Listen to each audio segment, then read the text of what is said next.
with rain across Connacht and Ulster. Generally dry elsewhere with just the odd spot of rain.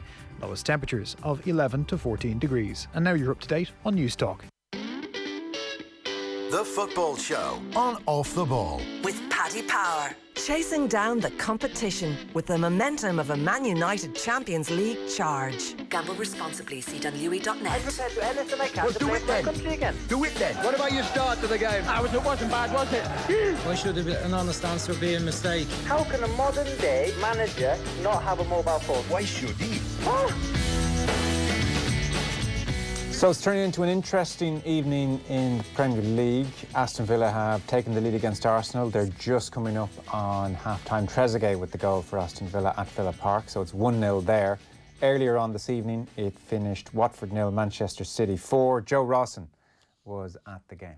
Watford 0, Manchester City 4. Watford remain deep in relegation trouble and their goal difference has took a hammering as well this afternoon. City in fine form, bouncing back from that FA Cup semi-final defeat against Arsenal at the weekend. Raheem Sterling got both goals in the first half.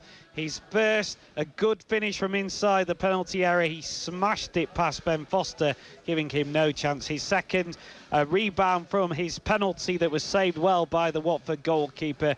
Sterling the first to react to tap in from close range. City got two more in the second, 45. Phil Foden on 63 and Aymeric Laporte heading in on 66. Watford in real trouble.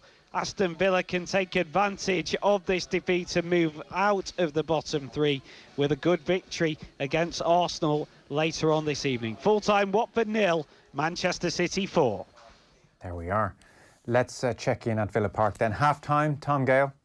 Aston Villa 1, Arsenal 0. As it stands, Dean Smith's men are climbing out of the bottom three on goal difference. That's thanks to Watford's earlier 4-0 thrashing by Manchester City. As for this game, Trezeguet's sweet strike on 27 minutes. The game's only really bit of quality. Arsenal have seen plenty of the ball, but nothing really to trouble the Aston Villa back four. Early on, we had a banner repeatedly flown overhead on a plane which read, "Back Arteta, Kroenke out." Half-time, Aston Villa 1, Arsenal 0. There we are. Dan McDonnell of the Irish Independent. Good evening. Evening, Joe. It's all going on down the bottom of the table. It is, yeah. I have to admit, the weekend interviews by Dean Smith. Was it the weekend? I mean, there's so many games now, I can't even think. Whenever Aston Villa played last and conceded that late goal against Everton, the tone of his interviews were quite despondent. But I guess, Watford's, I don't know what you call it, demise or sort of slide into disarray has opened it back up. And I mean, sometimes you get to the end of the season and like 40 points is this magic number. And I mean, really, actually, the teams down the bottom actually have been poor enough that it may well be that sort of 37 is the magic number this year. And Villa have a chance. I mean, I haven't seen the game tonight, so I'm not sure if they're hanging in there or how they've sort of manoeuvred themselves into this position. But there's no doubt they're adding a bit of spice to proceedings. And I'd be fond enough of Aston Villa as a club, really. It would be a shame if they were to drop back down, basically just after coming back up. And I think, I mean, you could say it for everyone, but I guess, their fans haven't been starved of it, to miss out on the run-in in the circumstances when Villa Park can be a powerful place. You can only imagine what it would be like tonight if they were there. But they've given themselves a chance anyway. And Watford didn't just lose this evening, which would have been very understandable against Manchester City. They got a whooping, 4-0, and as Joe Rawson mentioned there, it has changed the goal difference situation. So Villa are level on points with Watford, but by dint of goal difference now, they're one better off than Watford. Penny for Nigel Pearson's thoughts right now, wherever he's watching this game, because Hayden Mullins and Graham Stack were thrown in here by the owners to try and do a very, very difficult job.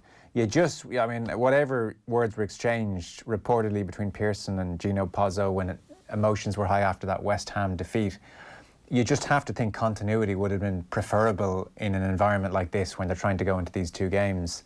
And if it backfires, it will look like almost self-sabotage on Watford's part here.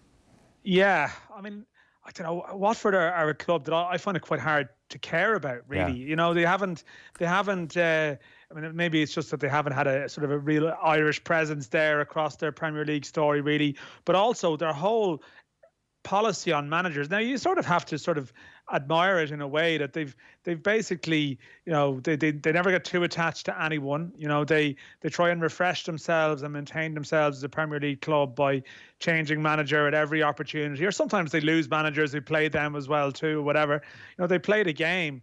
And initially, when you heard the Pearson news, I was thinking, God, are they taking this to extremes off the back of, you know, one bad performance? Well, you know, they've obviously had a couple of bad performances at the end there, but there's no doubt Pearson has probably overall enhanced his reputation, I would possibly think. Yeah.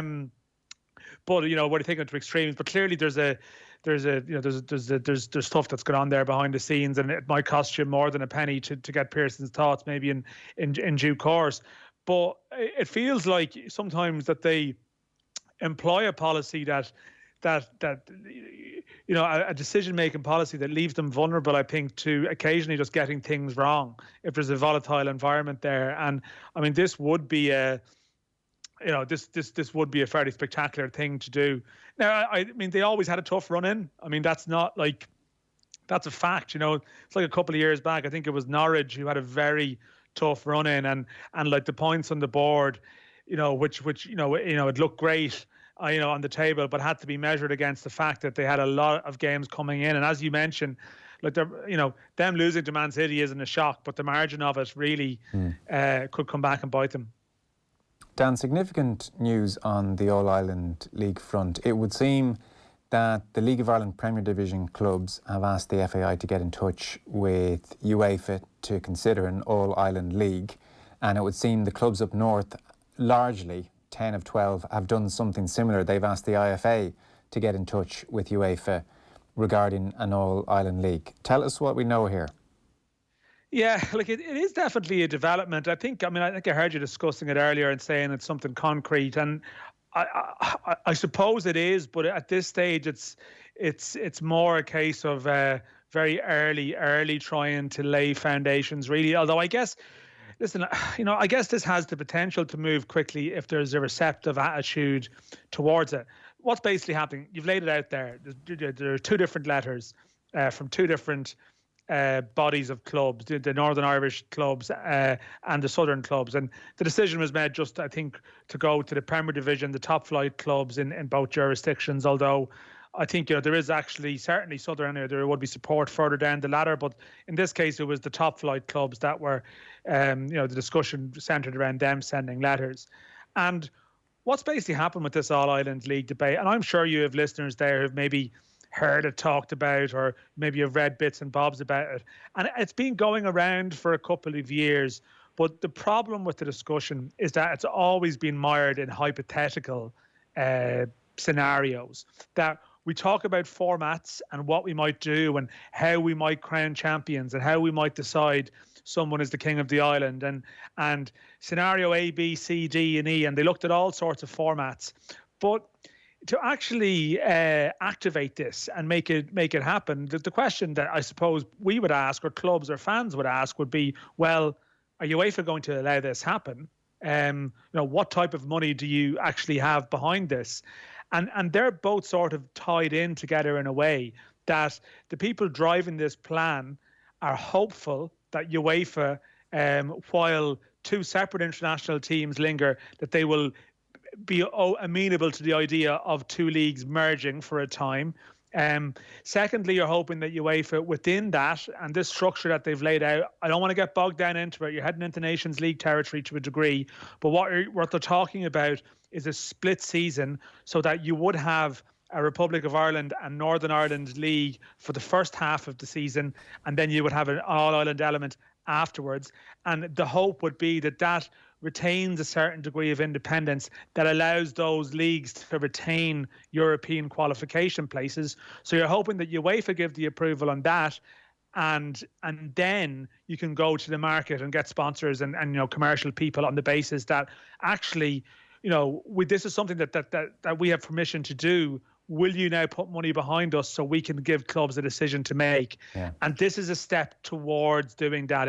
It's to check to put it actually to a line, it's to check if people are wasting their time on some of this, to see if UEFA are actually amenable to it, because if they're not, you're in bother.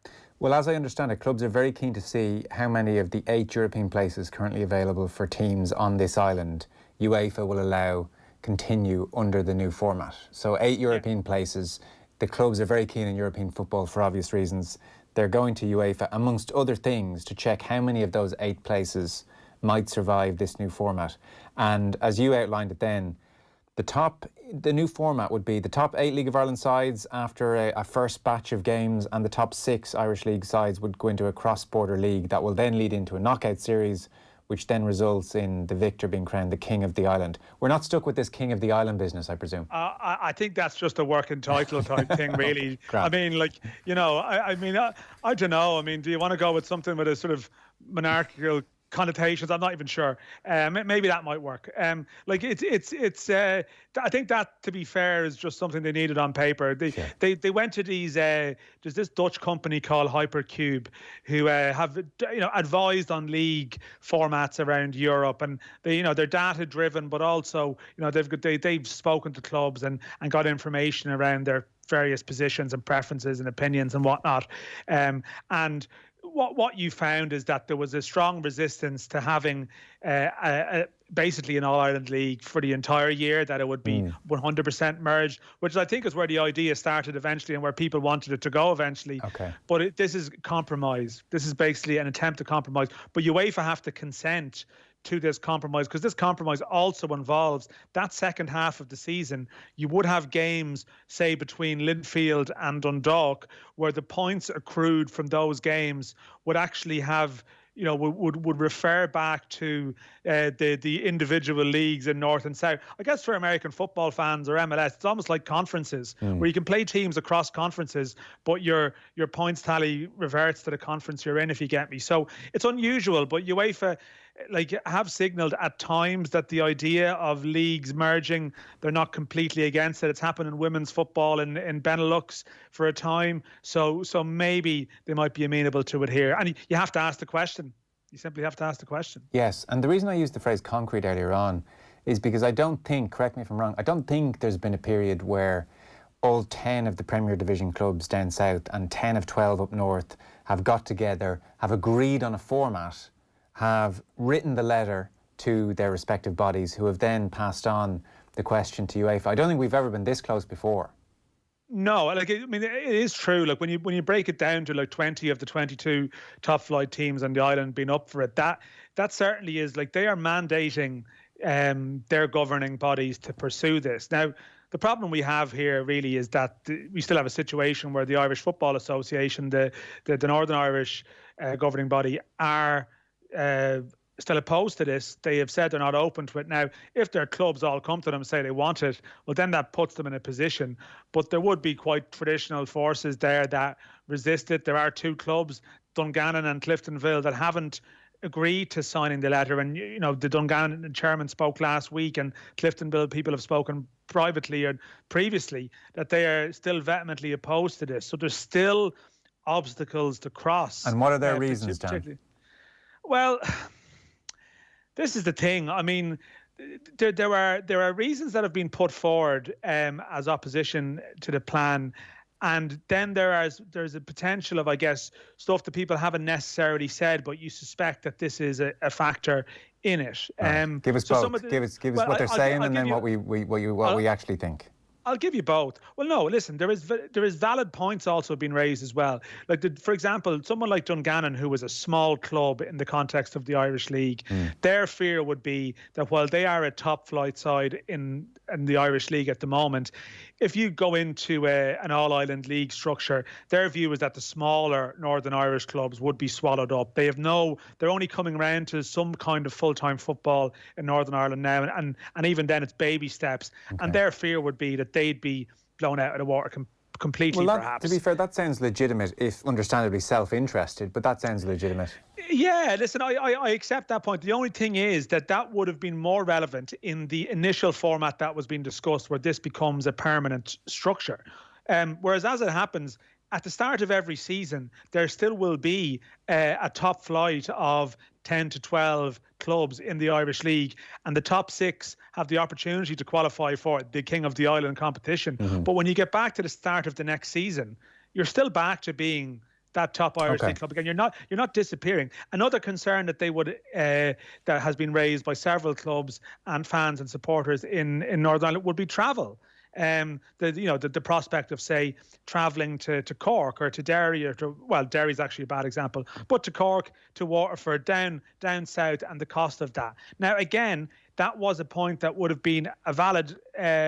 You could take issue with it, but it was a valid point in the old format, perhaps. But in this new format, in this cross-border series of games, it's not even that you play each team home and away. It's just one round of games. So it's possible in a given year, you might only be talking about 4 to 5 trips south. You may not have to go to Cork in a year. You may not have to. It's just a minuscule amount. And the organisers have done their homework and promised and assured people there'll be no Monday night trips or, to Cork for them. So that, to me, that's gone, right? And the cost of travel anyway should be offset by the extra sponsorship and prize money and sort of access to government and peace funding support that they are banking on here. So I think the cost of travel really isn't going to be an issue. So they are amongst the footballing and logistical concerns, shall we say. But really, I think a lot of it possibly would come down to the issue of identity.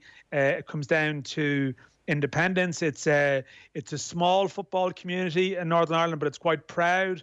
And listen, within that, you'd have, like, Cliftonville would be regarded as a nationalist club. So it's not that it falls along Protestant sort Catholic, of sectarian lines in some way. Well, I'm sort of I don't like using that term, but that it's not a case that, say, it's the clubs with a Protestant fan base are strongly opposed, and it's not. It's actually not that simple. And Cliftonville just don't seem to be convinced by the plan overall. But is there a sense, would they lose a bit of their identity within a league where there's southern teams? I mean, I don't know. That's speculating. But Linfield and Glentoran, the two traditional, I suppose, the biggest clubs, Crusaders will be quite strong as well. They are very open to considering this because they believe financially it's worth having a look at. Now, they still have to win over their fans because there will always be a suspicion, Joe, of course. There's a fear there that are people trying to lead us towards an all-Ireland national team here. But this really isn't about that at all. This is about club football on the island. That's what it's about, and what can be best for both. No, it's very interesting because I must admit, when I saw or read initially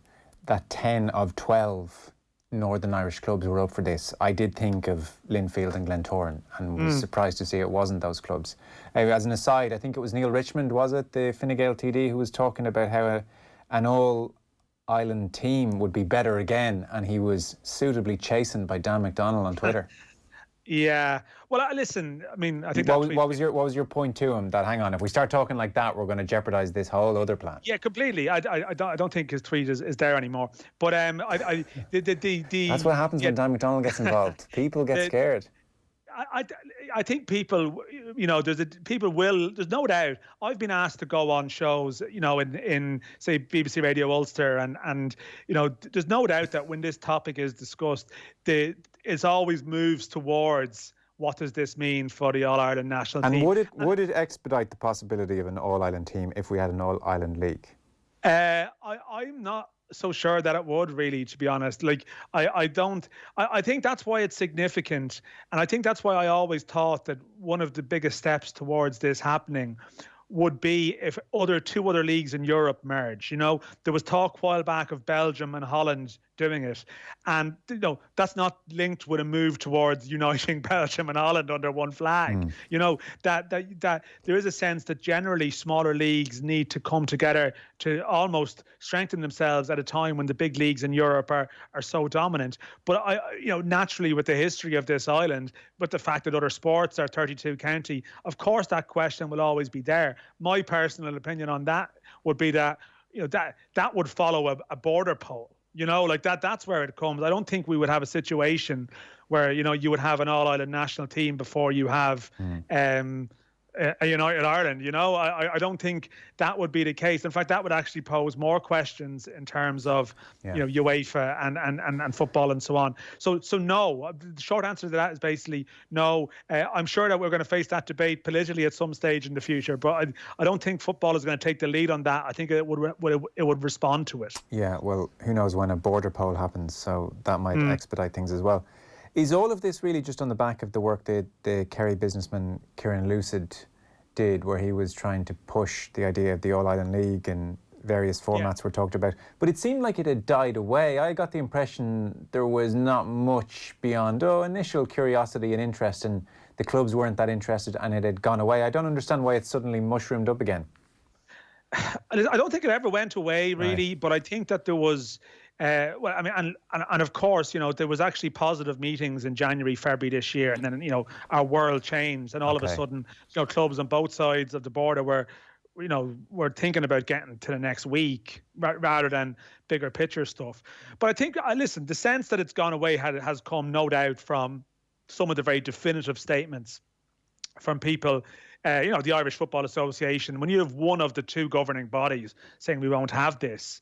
And I think at times, some of the coverage even north of the border has been quite keen to say, well, that's it. It's now dead in the water.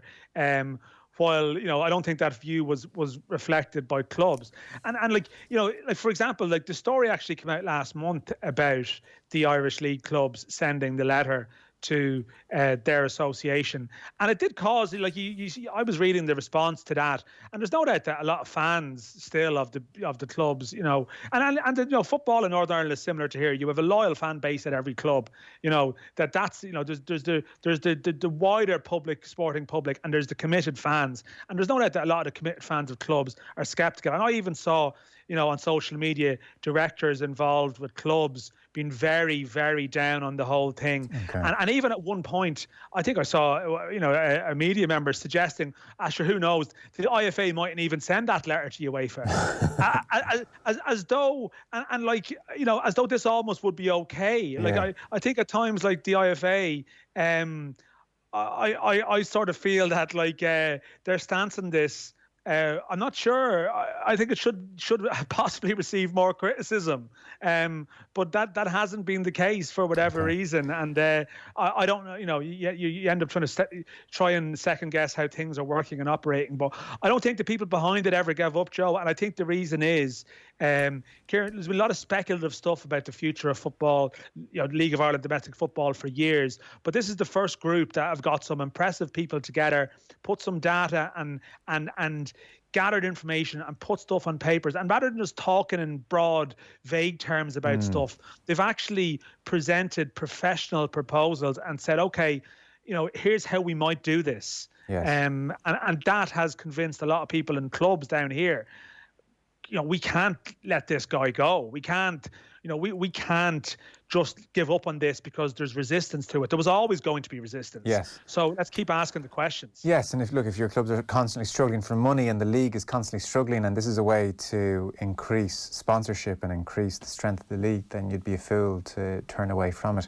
On the IFA situation, I look forward to the Irish Independent article slamming them going viral very, very soon, Dan. You'll have to let me know when that comes. I think I might have at some stage, but I'm not sure they like it. Just one last one on this. Probably, if you don't know the answer, which I suspect is a difficult one to answer, then say so and we'll move on quickly. UEFA have to look at these two letters from the IFA and the FAI. Do we have any timeline on when UEFA might get back to them? Not at the moment, I don't think. Yeah.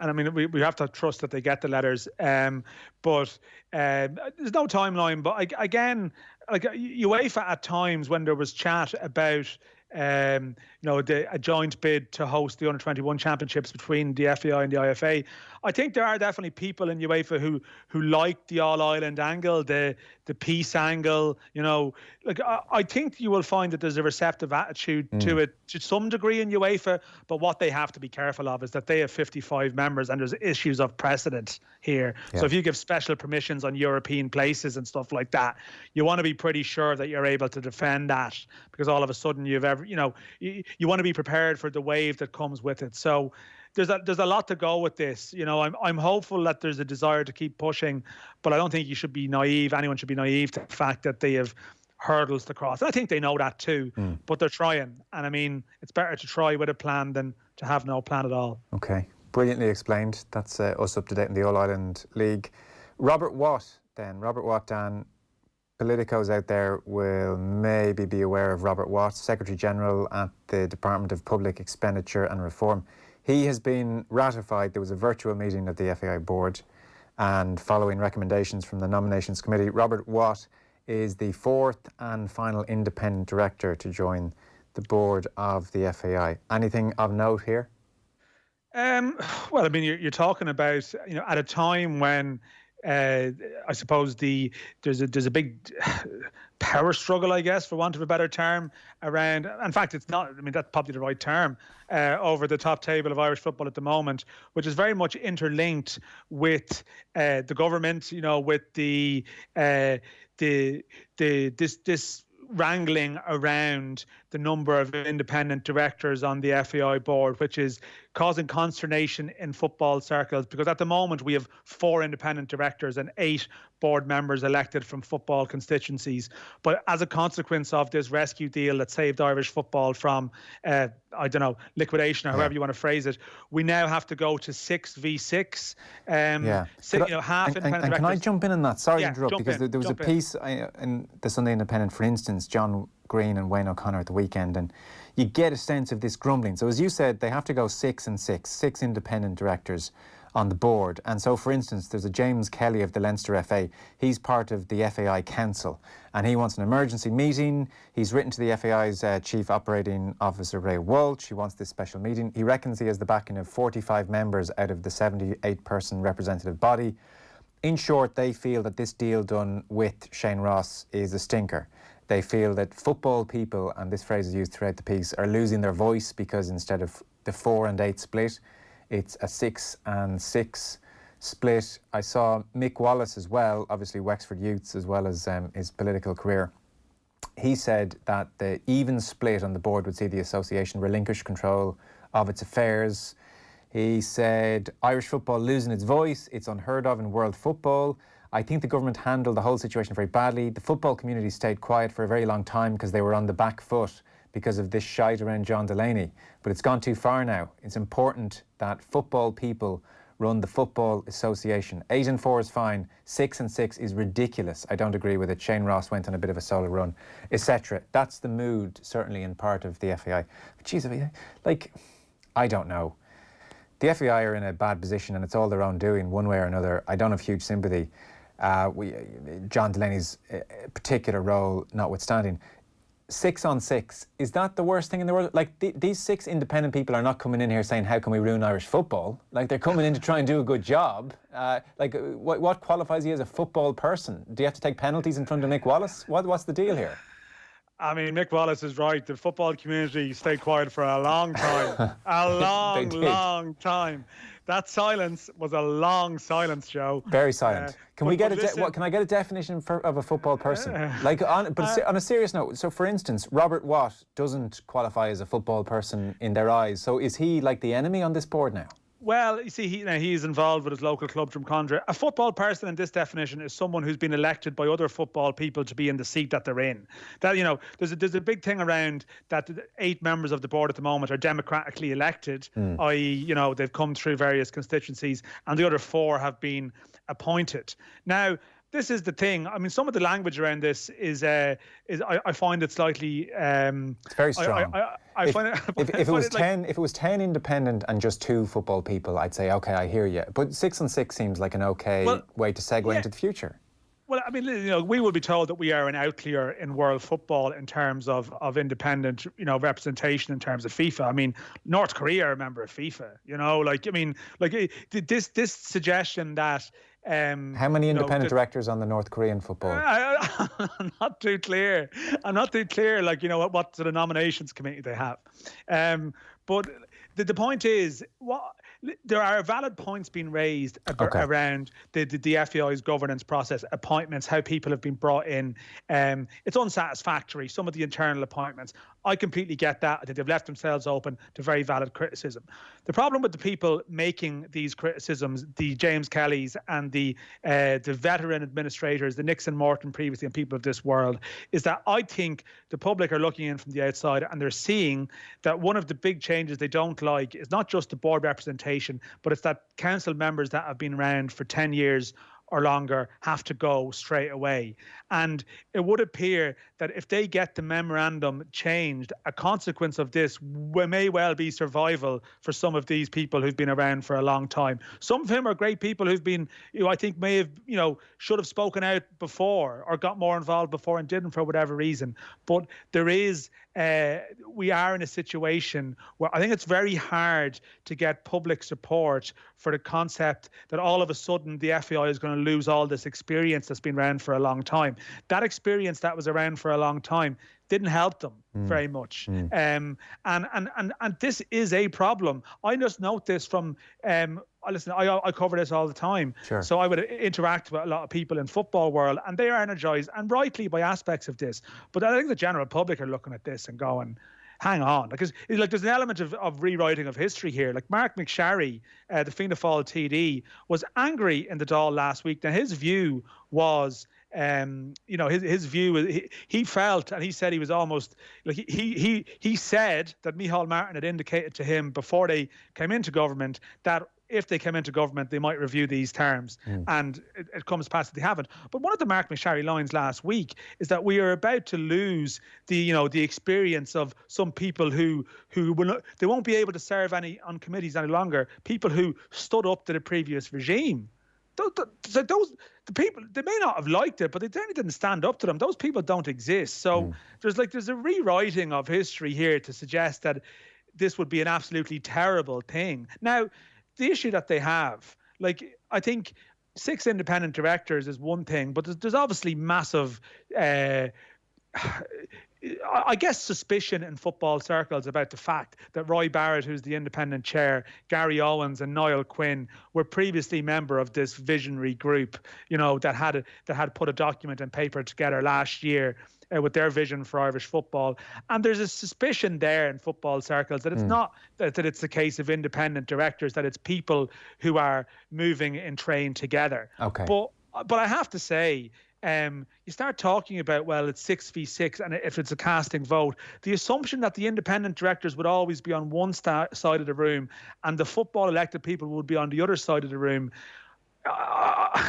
I sort of see what they're getting at, but I would be hoping that in all cases we are picking independently minded people. So would I, who come to it in good faith. For the board duty. And so, I think if 6 independent directors come in and try to rush through some kind of, I don't know, to start playing rugby instead or something, I think they would be shot. They would be shot down. So I would have thought personally, if you have a pretty rigorous process for selecting the independent directors, and listen, maybe there's work to do in that, but if you appoint people that have to have, or some of them have to have some kind of sporting background, you don't need to be necessarily a football man by having come through the football committee circuit. I think I agree with you on that, and but it's going to rumble on. Yeah, no, it's clearly rumbling on. Yeah.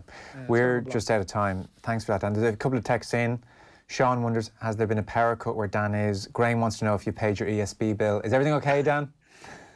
Joe, listen, this is the joys of doing it at this time. I should have turned the light on before we started, but as we know, the stretch in the evenings is... it seemed to go around 9:15. Joe, listen, it's perfect for you, Irish football descending into the gloom again, and you actually have the image that you can trace it through that 30-minute phone call, Listen, super stuff, though. You brought us up to date and all that. Thanks, Emil. Cheers. Cheers, Joe. Daniel McDonnell of the Irish Independent. Should give you the latest from Villa Park, shouldn't I? 1-0 still, Aston Villa. They're hanging on. 62 minutes on the clock. Trezeguet with the goal on 27 minutes. This on the evening, Watford were beaten 4-0 by City. So, as things stand, with 30 minutes to go, Villa out of the relegation zone, courtesy of goal difference. This Friday, 1 o'clock, we're giving you the chance to win €1,000 in our weekly game show, Know Your Football. Prize fund has been reset. The rules are simple. If you answer all 15 questions correctly, you win the money. You can register at quiz.otbsports.com and then simply log in before 1 o'clock on Friday to play along. Know Your Football brought to you in association with Paddy Power. You can check out dunlewy.net for information on responsible gambling. Short break, we're back with Nathan chatting with Damien Delaney in 1 sec. Football on Off the Ball. With Paddy Power. Less flashy than a Jurgen Klopp smile, but just as effective. Gamble responsibly. See dunlewy.net. Back on track with Bobby Kerr. On this week's Back on Track podcast, we continue to find how businesses have coped, how some have thrived, how some industries are adapting in this new COVID world. This week, it's all about hospitality, and we're joined by the Restaurant Association, Adrian Cummins, along with Pat Crotty, he's the owner of Paris Texas Bar in Kilkenny, and Liam Griffin from the Griffin Group of Hotels. Back on Track with Bobby Kerr, a new podcast from News Talk. Thanks to Bank of Ireland. Listen and subscribe to the series at newstalk.com or on the News Talk app. At Volkswagen Financial Services, our solutions are expertly engineered to put you in the driving seat. Choose the flexibility of PCP, low-cost HP finance, or the convenience of leasing. Add extras like servicing and maintenance plans. For Volkswagen, Audi, Skoda, Seat, or Volkswagen commercial vehicles, discover financing options that match your needs and your budget. Talk to your local dealer or visit vwfs.ie/affordability. Volkswagen Financial Services. Affordability engineered for you. Finance provided by Volkswagen Financial Services Ireland. Subject to lending criteria. Terms and conditions apply. What do you look for in a day trip? Is it long, sandy beaches and rugged coastlines? Is it ancient castles and majestic gardens? Or is it picturesque towns and villages? Fingal has all this and more, right on Dublin's doorstep, but with the breathing room of the countryside. From Malahide to Howth, Portmarnock to Skerries and Castleknock to Swords, there's a world of adventure waiting to be explored. Plan your trip now at fingal.ie/visitor. Football on Off the Ball. With Paddy Power. Chasing down the competition with the momentum of a Man United Champions League charge. Gamble responsibly. See dunlewy.net. Welcome back. 25 minutes to go at Villa Park. Let's check in with Tom Gale.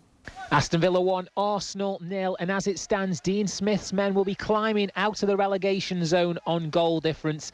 It seems as though it might be a case of backs against the wall in this second half, though. Arsenal adding quality. Granit Xhaka was a half-time substitute, and not long ago, Nicola Pepe came off for David Luiz, so Mikel Arteta really pushing Arsenal. Ezri Konsa throwing himself in front of everything, and Saka blasted over from just 12 yards. But as it stands, Aston Villa 1, Arsenal 0. Which means they're out of the relegation zone on goal difference. We had Bournemouth's loss to Southampton at the weekend. Nathan and Damien Delaney were in commentary. Afterwards, they had a quick chat about several things. Impending relegation, perhaps, for Bournemouth, Southampton's good form, and the Nigel Pearson situation. The sacking news had come through during that game, and who should replace him was one of the questions.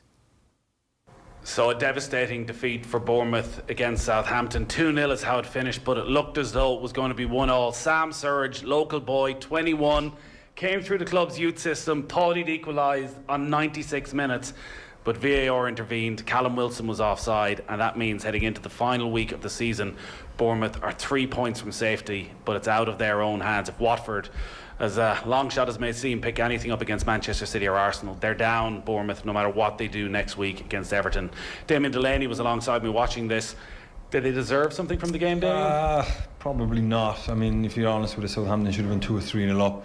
But I think just at the end of commentary, I was a bit emotional for Bournemouth, and especially that young kid, because if he'd have got them a point and then they go and get a result against Everton next week and they stayed up, I mean, the guy would never have to buy a drink in Bournemouth ever again, being a local lad. So kind of that fairy tale for him has been kind of taken away, and rightly so, I suppose. To the letter of the law, once you see it back afterwards, it probably is correct decision. But look, they give themselves a fighting chance going into next week, but on the evidence of today, I wouldn't hold out much hope for them beating Everton next week.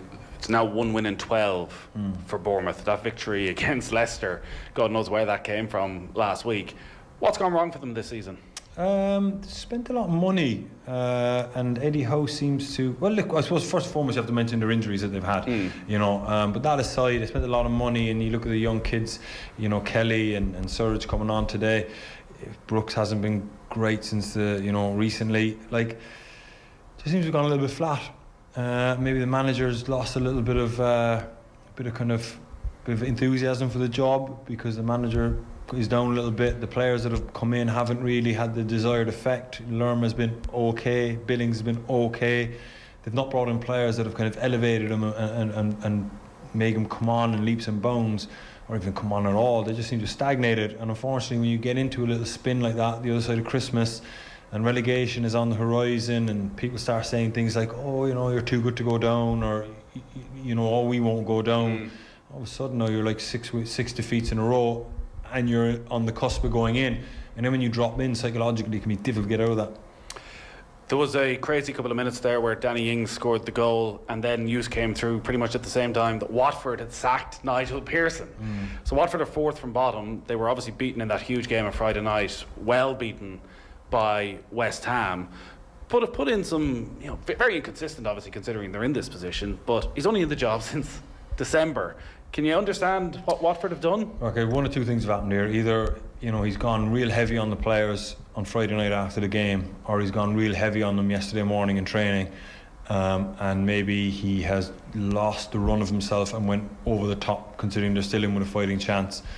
Maybe there was some sort of physical altercation. Maybe the changing room just went crazy. I don't know what's happened. That's one way of looking at it, and that's a distinct possibility.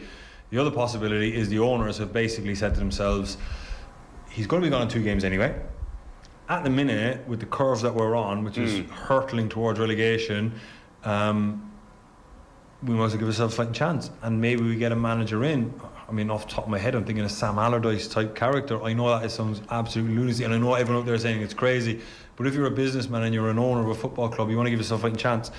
And you know, maybe Pearson wasn't the man to turn it around. All they need is a point, or even not even a point. They just don't need 2 heavy defeats. If they could lose both games 1-0, they stay in the Premier League. Well, they do have Villa to worry about as well. Yeah, that's true. Unlikely as that may seem. Okay, fair enough. So you've been in a Sam Allardyce dressing room. Yeah. What does Sam Allardyce do in the space of 48 hours before you play Manchester City and then Arsenal? Well, I tell you, Big Sam would walk in and he's a huge... Look, I mean, this is obviously... I know people are saying you're mad, it's a crazy decision, he didn't deserve that. But I can understand why they've did it.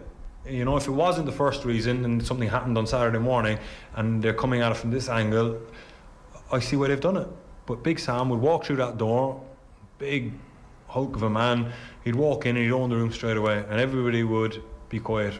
Everybody, foreign players, English players, everybody would just sit down, and Sam would say, you need one result, and he would just, his presence would just lift the whole place really. I've been in that situation. Our first game when Sam Allardyce came in, and he came in and he just said, look, this is the team, it is what it is, if you don't like it, and he just has that presence about him, and he was fantastic for us for the back end of the season. I get the sense you really like Sam Allardyce. Absolutely, yeah. I mean, really, look, if I was in a foxhole right now, one man I'd want to see walk through the door would be someone like Sam Allardyce, because I know that he has that in his locker, and I'm pretty sure for 2 games he could be financially entitled to come out of I dare say he could to come out for 1 game and just walk in a room. What was it? Just his no-nonsense style? He has a presence, and he would just, everybody would do what he'd say. You know, he'd come in, he'd say, this is the way I think I want things done, and I'm pretty sure that with his track record and the way that he is, he'd be a great little fit for him. I'm just saying, if this is the angle the owners are going at, I'd be on the phone to him right now saying, Sam, can you come in for a week please and do a week's training? And he'd come in and he'd set the team up to at least not get hammered, and that gives him a chance. I'll take your word for it. It'd be interesting. It would be, and I know it's off the wall, but I understand it. Yeah. Mention for Southampton then, they're on to 31 points away from home this season, 6 games undefeated, another goal for Danny Ings. A lot of talk of manager of the year and how it's obviously going to be Jurgen Klopp, but maybe the likes of Sean Dyche and Chris Wilder should be in contention. Ralph Hasenhüttl, from that 9-0 defeat against Leicester, what they have done since then has been pretty remarkable. Yeah, brilliant, absolutely. We spoke last week about how the backing of the board would have put any not just the backing, giving a new contract. You know, it's one thing coming out and saying it, but that would have put an awful lot of fears to rest. An awful lot of people who would have been starting rumour mills would have been shut down straight away, and he would have had not just to complete another trust of the board, but they've delivered that with a contract. So we spoke about it last week. But it's easy to see where they win games away from home. I know Vestergaard hasn't been playing recently, but Bednarak and Stevens have been fantastic. They play with that low block defensively. They got legs in midfield. Ward-Prowse gets about the pitch. and they break in numbers at lightning speed. So you can see why they pick up points away from home. Maybe at home where there isn't that counter-attacking space, they do struggle a little bit. But on top of that, they got 2 centre-backs that can stand in the middle of goal and very rarely get dragged out. I know I was having a go at Vestergaard early in the game that he's a weakness, but he kind of moved. Once he got booked, he went back to the middle of goal and he just said, I don't care what happens out there, it's none of my business, I can't go out there because I'm going to be in trouble. So he just went back in the middle of goal and he headed and he cleared everything. So you can see they're set up brilliantly for it, and they have real legs, good age profile there, and I think Shane Long is a huge part of what they do. The other big talking point of the weekend so far was the first of the FA Cup semi-finals. Arsenal, having watched them at the start of football coming back, being battered by Manchester City, and David Luiz obviously being humiliated that night, somehow our entirely transformed side against Manchester City last night. A 2-0 win, David Luiz at the centre of everything good they did, Aubameyang lethal in front of goal again. But it raises big questions about Manchester City. That's 11 defeats now in all competitions this season, and practically every big game of consequence they've played this season, they've lost. Do you look at this City team and think there's a weakness mentally? Look, first of all, I think Arsenal have done brilliant and they deserve an awful lot of credit. I didn't see that result coming, but they obviously played very, very well, aided by David Luiz's fantastic performance, and Aubameyang is always capable of scoring goals. So well done to them. But Man City, has he thrown his lot in with the Champions League? Has he just said, I don't care about anything else right now, I don't want any other focus to be on anything, it's Champions League and the Real Madrid second tie, and I'm building, be it fitness wise, he might have given his players time off. But it's a cup semi-final, surely. You're right, but you know what, he needs and he wants a Champions League. I'm not saying he's done that, but it's quite possible that he has maybe given his players time to rest, and he's building a training block to be fit in August. It's being run off, right? August 8th or 9th it starts, so he's putting a training block in place for to be a peak performance, and that it's a possibility. I'm not saying he has done that, but that's now. But you'd think back to even pre-lockdown, well beaten at Anfield by Liverpool, beaten home and away by Manchester United, beaten by United in the League Cup. I know City went through eventually to the final, beaten twice by Wolves. Since the restart, they've been beaten by Chelsea. You know, they lost to Spurs before the break. They've been beaten by Arsenal now. In these tough, we know how good they are when it comes to racking up scores, but when it really matters, are they at the level they were at over the last couple of years? Well, I said that about Pep's teams fairly regularly. You know, Jurgen Klopp inspired that Barcelona comeback. Could you ever, and I think I was on here with Joe, and we said, could you ever envisage Pep doing something like that? You couldn't. He's very clinical, he's very methodical, and he's very, very good, and he's inspirational with his tactics, but Klopp is emotionally inspirational. Look, it's a fair question, but you don't know what's going on behind the scenes there at Manchester City. I think Pep always viewed this year as a transition year after winning 2 Premier Leagues on the spin. He probably came into it thinking that we're a little behind with Company going, Silva finishing, Aguero potentially having a little drop off. Fernandinho ended up playing centre back, and Laporte getting injured, which was a huge part, because maybe he was thinking, if I would have kept Laporte fit for the season, there's my main guy, and I can kind of drop in Otamendi, drop in Stones, and even Fernandinho if I have to. But Laporte going down left him really short, and the confidence is low at the minute, so maybe he thinks he hasn't got the squad to compete, and maybe he wants a break coming in. I know people say, well, that's stupid, they've had a break over COVID, but maybe he thinks, you know what, I just want to give my players a break from the end of the Premier League season and have them fit and raring to go, and he has gone all in the Champions League. I'm not saying that's what happened, but it's a possibility. All right, Chris, as always, Damien. Yeah, the voice of Damien Delaney there chatting to Nathan. Aston Villa 1, Arsenal 0, 15 minutes to go at Villa Park. We've had some great days and great nights and good memories. I hope that the people of Ireland have got, I know that they've got the memories.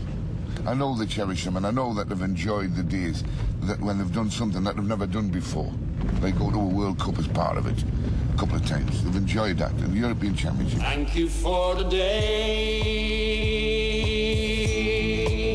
those endless days, those sacred days you gave me. The president phoned me and said, would you like, the job is yours if you'd like it. And I said I would like it. End of story. I won't forget a single day, believe me. Well, you know, we're 28-1, I think, we're quoted as, and we're not expected to do anything in this competition.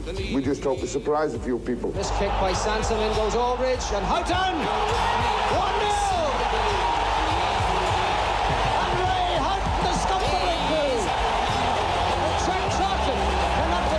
Nowadays, you see, they've changed it. Everybody in Europe does a little bit of what we did. Everybody in Europe.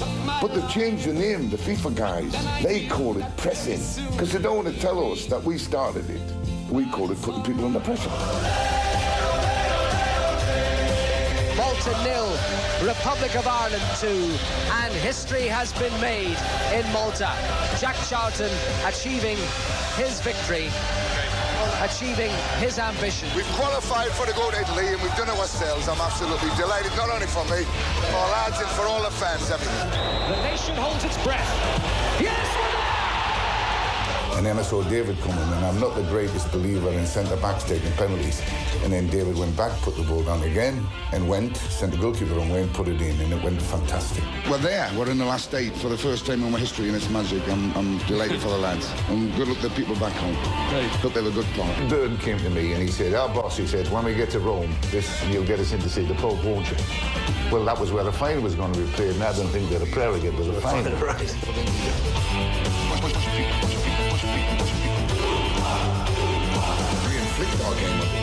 We prepared properly. We had a little bit of sun. We ate well. And we drank very little. We're going to change that tonight. You see, it's a bit like religion, isn't it? And football's a bit like religion, isn't it? And he'd be like a sort of, he's supposed to be like a pope or a bishop or something. He would. But easy, onto it comes Houghton, and Houghton with a shot, and it's there!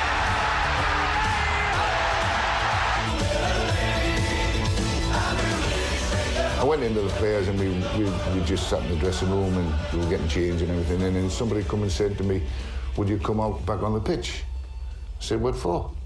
He said, the crowd won't go home. I just remember, I just cried. It was time for me to leave.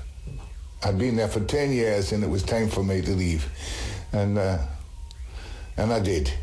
Football on Off the Ball. With Paddy Power. Less flashy than a Jurgen Klopp smile, but just as effective. Gamble responsibly. CWE.net. When it comes to reviewing your finances, a good place to start is by reviewing your mortgage. It's something few people ever do, but if you never review your mortgage, you'll never know if there might be a better option.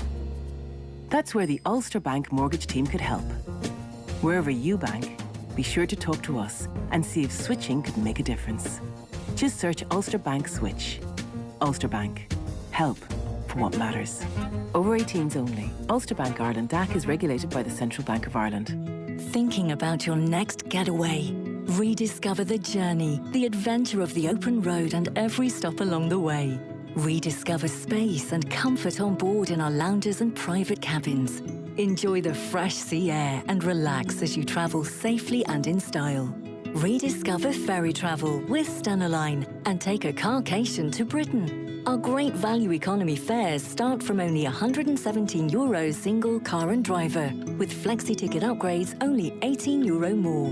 Whenever you're ready, we can't wait to welcome you on board. Explore your options today at stenaline.ie. Football on Off the Ball. With Paddy Power. Chasing down the competition with the momentum of a Man United Champions League charge. Gamble responsibly. CWE.net. Okay, so we're pretty much done for this evening. We had Andy Moore and Johnny Doyle on earlier on this evening, both in very good form. You can download that podcast and everything else, as usual, on the new OTB Sports app, which is brand spanking new and waiting for you in the App Store. OTB AM along tomorrow morning, 7:30 as usual. Part 2 of Dublin's Mount Rushmore. Tomorrow they're picking out the best 4 from South Dublin before they decide on Dublin Whole. Tomorrow night we've Brian O'Driscoll on Wednesday Night Rugby. We'll chat to him a little bit about the lines. The schedule now very much out and confirmed in so much as anything can be at the moment. So we'll chat to him about those tours, maybe get a sense of what starting 15 he might envisage a year out, admittedly, but we'll see where his head's at there. And then we'll bring you commentary of Liverpool against Chelsea. Liverpool will be presented with the Premier League trophy tomorrow evening. Chelsea are looking for Champions League football, as are Manchester United, who play West Ham. So that is all in store tomorrow. In the meantime, Tom Dunn is on the way. Good luck. Give him a ball and he out of grass. He'll give you a move for the perfect